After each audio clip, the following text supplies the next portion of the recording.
Du point de vue des victimes, en réalité, la question de la peine est une question accessoire.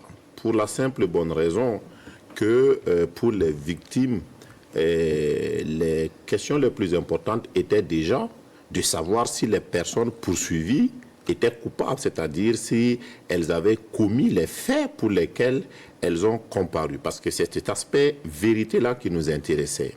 La réponse était oui. Le deuxième élément de réponse sur la question, c'est que, bien entendu, aucune peine ne peut faire l'unanimité. C'est tout à fait normal que les gens discutent. Maintenant, moi j'entends que les peines sont dégradantes. Non, il faut faire attention aux mots. Il n'y a plus de peines dégradantes dans le droit burkinabé. Ça n'existe plus. Alors, pour ce qui concerne la gravité, j'ai noté que l'on dit, si vous n'êtes pas là, c'est la peine maximale, donc l'emprisonnement à vie. Mais est-ce qu'on veut dire que si vous êtes là, l'emprisonnement à vie ne peut pas être prononcé? La réponse est non, et de façon radicale. L'emprisonnement à vie tient compte aussi de la réponse à une question qui se pose dans tout procès pénal. Existe-t-il des circonstances atténuantes? Pour ce qui concerne le général Gilbert Diendéré, la réponse était non. Dès lors que la réponse à cette question est non, eh bien, on peut aller jusqu'au maximum.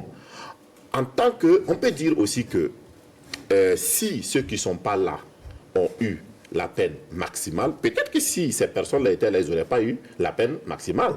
Et que Diendéré, bien que présent, aurait eu la peine maximale. Parce qu'en droit pénal, il y a un élément fondamental qui est la question de la personnalisation de la peine. Vous pouvez être deux personnes. Vous vous prenez sur une moto, vous partez commettre la même infraction et vous avez des sanctions différentes. Parce que le juge doit individualiser la peine, tenir compte des circonstances propres personnelles à chacun des accusés. À partir de ce moment, on ne peut pas faire de comparaison entre les peines de Blaise Compaoré, Hyacinthe et Diendéré pour dire que la peine de Diendéré était excessive. On considère tout simplement que les juges répondant et obéissant, n'est-ce pas, à leur intime conviction, ont jugé que les accusés étaient coupables et que la peine normale était l'emprisonnement à perpétuité pour les trois personnes dont vous avez parlé. D'accord.